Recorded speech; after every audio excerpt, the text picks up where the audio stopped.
Welcome to VL academy. இந்த வீடியோல banking law and practice அப்படிங்கிற சப்ஜெக்ட்ல லைன் அப்படின்னா என்ன அப்படின்னு பார்க்க போறோம். ஆல்ரெடி பிளெஜ்னா என்னன்னு பார்த்தோம், மார்ட்கேஜ்னா என்னன்னு பார்த்தோம்.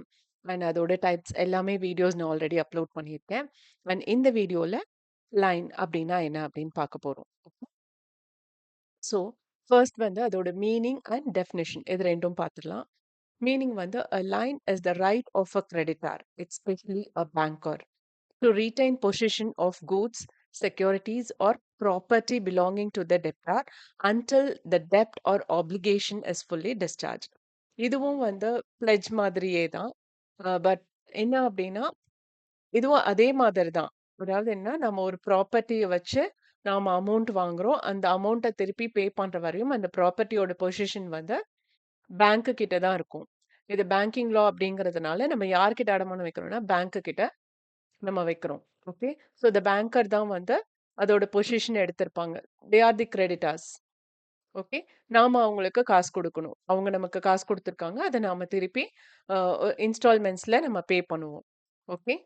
ஸோ அந்த ஒரு அமௌண்ட்ட கம்ப்ளீட்டா நம்ம பே பண்ணி முடிக்கிற வரையும், அதாவது நம்ம வாங்குன அமௌண்ட்ட பிளஸ் எவ்வளோ பெர்சன்டேஜ் இன்ட்ரெஸ்ட் பே பண்றோம்னு ப்ராமிஸ் பண்ணியிருந்தோமோ, அந்த இன்ட்ரெஸ்ட் அமௌண்ட் அது எல்லாமே நம்ம ப்ராப்பரா பே பண்ணி முடிச்சதுக்கு அப்புறம் தான் நாம நம்மளோட ப்ராப்பர்ட்டியோட பொசிஷன எடுத்துக்க முடியும். அதுவரையும் அவங்க கிட்ட தான் அது இருக்கும். ஓகே. இங்க வந்து என்னென்னலாம் நம்ம வந்து இங்க அ பேங்கர்ஸ் கிட்ட குடுத்து நம்ம காசு வாங்கலாம் அப்டின்னா, கூட்ஸ் அதாவது நம்ம ஏதாவது மேனுஃபேக்சரிங் கம்பெனி வச்சிருக்கோம். இல்ல இம்போர்ட், எக்ஸ்போர்ட் பண்றோம் அப்டின்னா, அந்த கூட்ஸ் அவங்க கிட்ட வச்சு நாம அமௌண்ட் வாங்கலாம். செக்யூரிட்டீஸ் நம்மகிட்ட ஏதாவது அசெட் இருக்கு. இல்ல நாம வேற எங்கேயாவது இன்வெஸ்ட் பண்ணியிருக்கோம் அப்டின்னா, அந்த இன்வெஸ்ட் பண்ண டாக்குமெண்ட்ஸ் வச்சு நாம அமௌண்ட் வாங்கலாம். இல்ல ப்ராப்பர்ட்டி பிலாங்கிங் டூ த டெப்டார். நம்ம பேர்ல ஏதாவது ஐ மீன் அசெட்ஸ் இருக்கு அப்டின்னா, அதோட டாக்குமெண்ட்ஸ் குடுத்து கூட நாம அமௌண்ட் வாங்கலாம். Okay. That is called lien. And அதோட டெஃபினிஷன் வந்து பார்த்தீங்கன்னா, according to Halsbury, a lien is the right of one person to retain possession of goods belonging to another until certain charges or claims are satisfied. Okay. இது ரொம்ப சிம்பிளா குடுத்துருக்காங்க. But டெஃபினிஷன பொறுத்தவரையும் அவங்க என்ன வேர்ட் குடுத்துருக்காங்களோ, அந்த வேர்ட அப்படியே நாம மென்ஷன் பண்ணணும். ஓகே. இங்க நான் என்ன எக்ஸ்ப்ளைன் பண்ணனோ, அதே தான் இங்கேயும். அதாவது இங்க ஒன் பெர்சன் அப்படிங்கிறது வந்து banker. So banker have a right to retain or take up the position of the goods belonging to another person. இங்க அனதர் பெர்சன்ங்கிறது வந்து டெப்டார். யாரோட ப்ராப்பர்ட்டியோ அந்த பெர்சனோட ப்ராப்பர்ட்டியோட பொசிஷன பேங்கர் எடுத்துக்கலாம். until certain charges or claims are satisfied. அப்போ இப்போ மீனிங் அண்ட் டெஃபினேஷன் பார்த்துட்டோம். அடுத்தது வந்து அதோட நேச்சர் என்ன? So right of retention only. So the creditor can only retain the goods, not sell them unless there is a contract to the contrary.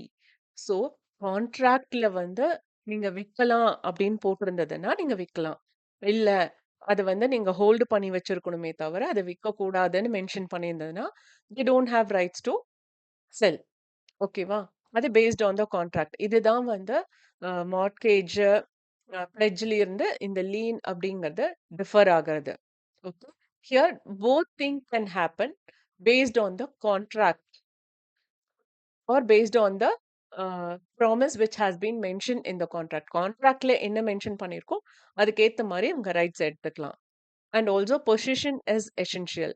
So lien பொறுத்தவரையும் exist only as long as the creditor continue to possess the goods lawfully. So ஒரு extend வரையும் தான் இவங்க வந்து அந்த position வச்சிருக்க முடியும். அதுக்கு மேல அவங்க பே பண்ணல அப்படின்னா, வாட் இஸ் ஃபர்தர் ஸ்டெப் அப்படிங்கறத வந்து அவங்க இம்ப்ளிமெண்ட் பண்ணி ஆகணும். த்ரூ அவுட் நீங்க குடுக்கவே இல்லைன்னா, இது எனக்கே எனக்குங்கிற மாதிரி அப்படியே வச்சிருக்க முடியாது. ஓகே. எல்லாத்துக்குமே ஒரு டெட்லைன் இருக்கும். And ownership not transferred. Ownership of the goods remains with the debtor.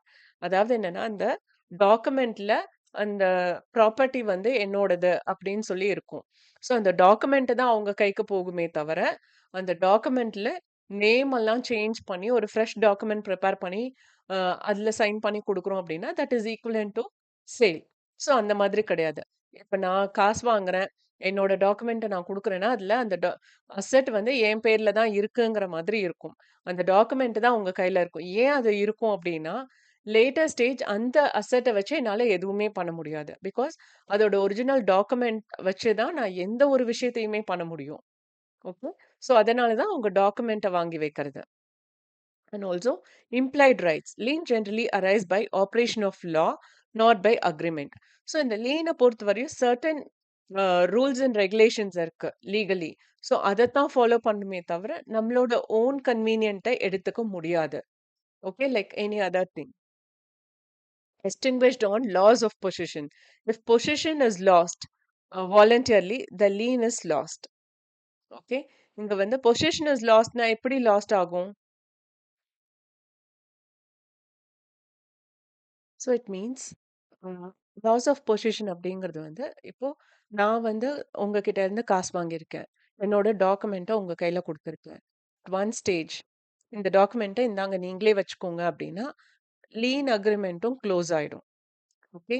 If the position is last voluntarily, அதாவது நீங்களாவே எனக்கு அந்த டாக்குமெண்ட் என் கையில குடுக்குறீங்க அப்படின்னா, அந்த லீன் அக்ரிமெண்ட்டும் க்ளோஸ் ஆயிடும். Okay. That is what here we are trying to say. Loss of position, அதாவது அந்த டாக்குமெண்ட்ட ஹோல்ட் பண்ணி வச்சிருக்கிற வரையும் தான் நீங்க என்கிட்ட இருந்து காசு வாங்க முடியும். பட் அந்த டாக்குமெண்ட் என் கையிலேயே குடுத்துட்டீங்க. இல்ல, நான் உங்களுக்கு காசே தரல. இப்ப வந்து அந்த பொசிஷன வந்து என்ன பண்றது? அப்படின்னு சொல்லிட்டு, இப்ப நான் சொல்றேன் உங்ககிட்ட, அந்த அசெட்ட நான் வித்து அந்த காச நான் உங்களுக்கு தந்துடுறேன். அப்படின்னு நானா வாலண்டியரா சொல்றேன் அப்படின்னா, நீங்க அப்பதான் அந்த டாக்குமெண்ட்டயே கையில எடுப்பீங்க. எடுத்து ஓகே.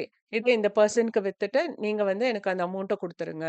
அப்படின்னு சொல்லி இது பண்றதுலயும் இந்த lien agreement will get into will come to an end. Okay. And next வந்து there are 2 types of lien. அதாவது particular lien and general lien. Sorry, lien or line.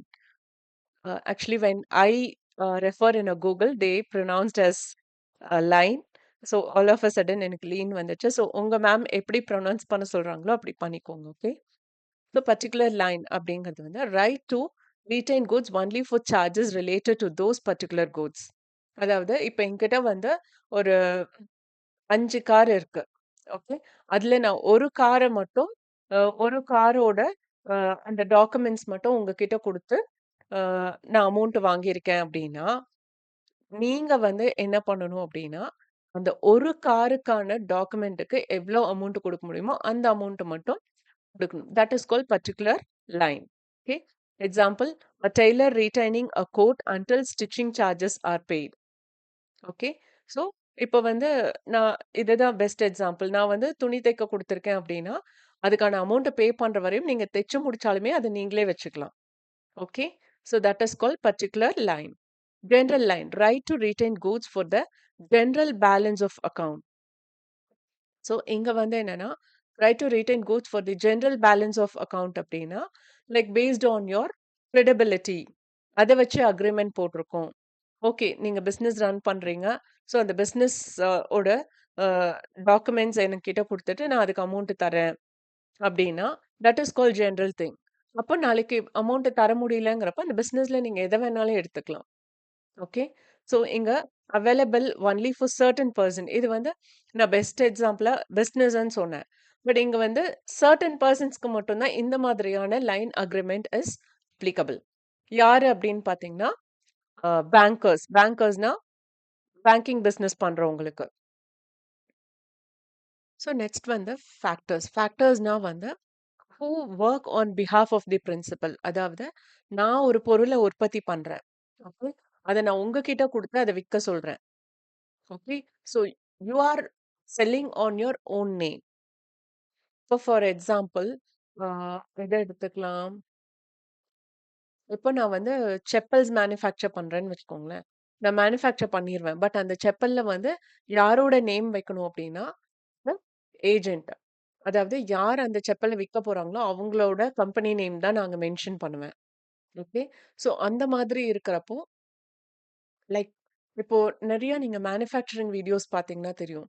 ஒரு சின்ன இடத்துக்குள்ள அவங்க நம்ம உலகமே பார்க்கக்கூடிய சில பொருள்கள் எல்லாம் மேனுஃபேக்சர் பண்ணுவாங்க. ஃபார் எக்ஸாம்பிள், நீங்க வந்து bat company recently I went to Kashmir. அங்க தான் பேட் நெறைய மேனுஃபேக்சர் பண்றாங்க. அந்த பேட் மேனுஃபேக்சர் பண்ற இடத்த பார்த்தீங்க அப்படின்னா, நம்ம ஊர்ல பார்க்குற அந்த மரக்கடை மாதிரி தான் இருக்கும். ஓகே. பட் அந்த பேட்ட மேனுஃபேக்சர் பண்ணிட்டு, அதோட குவாலிட்டி பார்த்து இந்த கம்பெனிஸ் எடுத்துக்குவாங்க. ஓகே. அது வந்து ஒரு கம்பெனிஸ் எடுத்துக்குவாங்க. ஸோ அது மாதிரி தான். அங்க வந்து நான் பேட் ஒண்ணு வாங்குறப்ப it was the cost is around 1500 something. But அதே பேட்ட நம்ம இங்க வந்து கேட்டோம்னா, it comes around 5000 to 7000.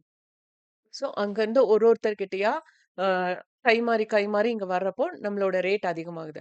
So அந்த ஒருத்தரும் விக்கிறாங்க இல்லையா? அவங்கள தான் இங்க வந்து என்னன்னு சொல்றாங்க? ஃபேக்டர்ஸ்ன்னு சொல்றாங்க. இல்ல கமிஷன் ஏஜென்ட்ன்னும் சொல்லலாம். அடுத்தது வந்து வார் ஃபிங்கர்ஸ் அப்படிங்கிறது என்னன்னா, இந்த கூட்ஸ வந்து அ ஒரு இடத்துல ஸ்டோர் பண்ணி வைக்கிறதுக்கான இடத்த ஆர்கனைஸ் பண்றவங்க. மோஸ்ட்டா இது வந்து எங்க நடக்கும் அப்படின்னா, இந்த போர்ட்ல அதாவது கடலோரத்துல சில இடங்கள் இருக்கும் இல்லையா? பொருள்கள தேக்கி வைக்கிறதுக்கான இடம்னு. அதுதான். அந்த இடங்கள்ல வந்து கூட்ஸ் இருக்கு. அப்ப அந்த கூட்ஸ வச்சு கடன் வாங்குறாங்க அப்படின்னா, அந்த பொசிஷன ஹோல்ட் பண்றவங்கள தான் பார் ஃபிங்கர்ஸ். ஸோ இந்த person also can go under general line. Okay. Attorneys இது வந்து லா பிராக்டிஸ் பண்றவங்க.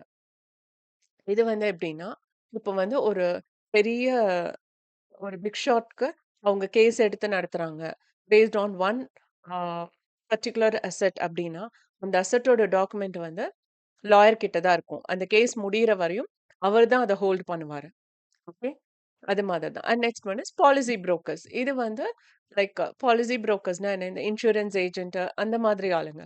ஸோ இவங்கலாம் தான் இந்த ஜெனரல் லைன் அப்டிங்கிற ஒரு கான்ட்ராக்ட்குள்ள என்டர் ஆக முடியும். ஓகே.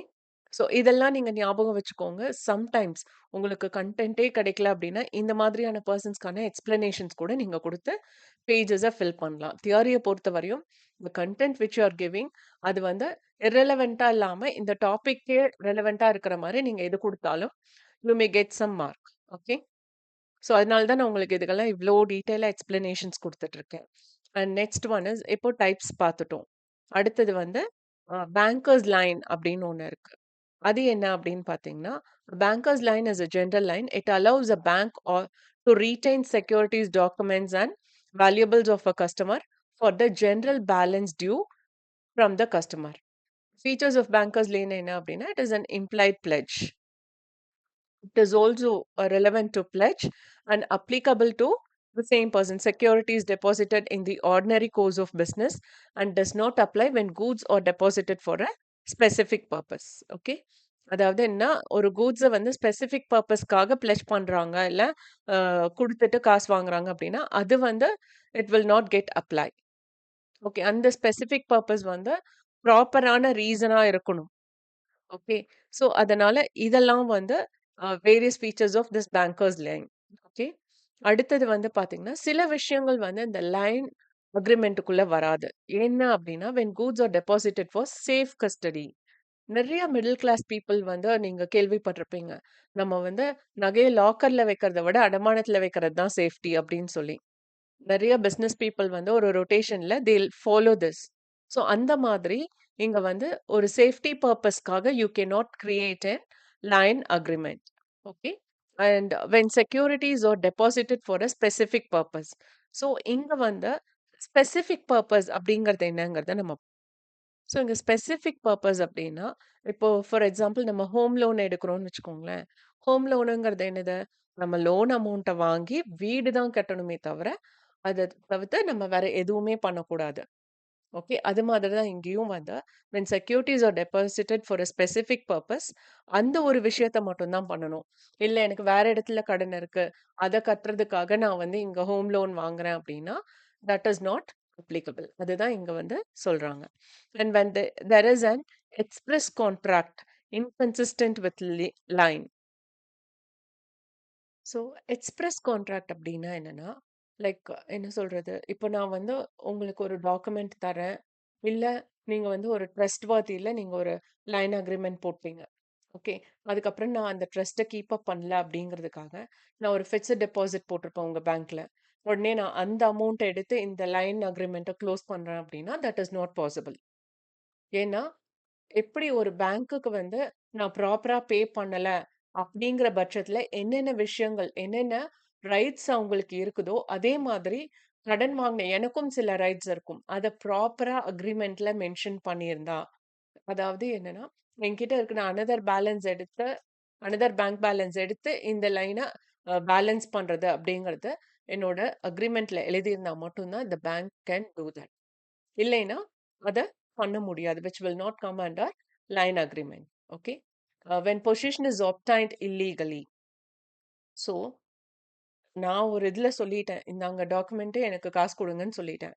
பட் ஒரு ஸ்டேஜுக்கு மேல I can create a problem. நான் கடன் வாங்கவே இல்லங்க. என்னோட பேங்க் லோன் ஒண்ணு இருக்கு. அதுவும் கம்மி அமௌண்ட் தான். அதுக்கு இவ்ளோ பெரிய அ வேல்யூ உள்ள டாக்குமெண்ட்ட வாங்கி வச்சுட்டாங்க அப்படின்னு நான் போய் சொல்றேன்னு வச்சுக்கோங்களேன். That has become illegal. Okay. So the position is obtained illegally. பேங்க்கும் அதே மாதிரி ஏதாவது ஃப்ராட் வேலை பண்றாங்க அப்படின்னா, அது எல்லாமே இல்லீகல் கீழ வரும். Which is not applicable under line agreement. Okay. These are all the things which is not come under line agreement. So இவ்ளோ எக்ஸ்பிளனேஷன்ஸ் நீங்க உங்க எக்ஸாம்க்கு குடுத்தாலே போதும். If it is come under 10 or 20 marks. 10 or 20 மார்க்ஸ்ல as I set நான் ஒரு question பேப்பர்லேருந்து எடுத்த ஒரு டாபிக் தான் இது. இதுல இந்த 4 கன்டென்ட்டும் சேர்த்து 20 மார்க்ஸ்க்கு குடுத்துருக்காங்க. ஸோ தட் ஒரு டாபிக் வந்து உங்களுக்கு 5 மார்க்ஸ்க்கு வரும். ஸோ அந்த 5 மார்க்ஸ்க்கு உங்களுக்கு இவ்ளோ டீட்டெயில்ஸே அதிகம் தான். You don't find time to right other questions. Okay. So அதனால நீங்க இதுல வந்து எவ்ளோ மேக்ஸிமம் உங்க டைம் மேனேஜ்மெண்ட்ட பேஸ் பண்ணி எழுத முடியுமோ, அந்த அளவுக்கு கன்டென்ட் எடுத்து எழுதுனா போதும். Okay. So with this video is over. And இந்த வீடியோ வாட்ச் பண்ணதுக்கு ரொம்ப ரொம்ப தேங்க்ஸ். இந்த வீடியோ நிஜமாவே இன்ஃபர்மேட்டிவா இருக்குன்னு ஃபீல் பண்ணீங்கன்னா, தயவுசெய்து லைக் பட்டன் கிளிக் பண்ணுங்க. பிகாஸ் நீங்க எவ்வளோக்கு எவ்வளோ லைக் பட்டன் கிளிக் பண்றீங்களோ, அந்த அளவுக்கு என்னோட சேனலும் க்ரோ ஆகும். அது எனக்கு ஒரு மோட்டிவேஷனாவும் இருக்கும். அண்ட் ஆல்சோ உங்க ஃப்ரெண்ட்ஸ்க்கும் ஷேர் பண்ணுங்க. சப்ஸ்கிரைப் பண்ணாதவங்க சப்ஸ்கிரைப் பண்ணுங்க. அண்ட் மறக்காம பெல் பட்டன் கிளிக் பண்ணிக்கோங்க. ஒன்லி தென் நான் என்னென்ன வீடியோ அப்லோட் பண்றேன் அப்படிங்கிறது உங்களுக்கு நோட்டிஃபிகேஷன்ல வரும். If you have any doubt, please do come on. I'll try my level best to clear as early as possible. Thank you once again.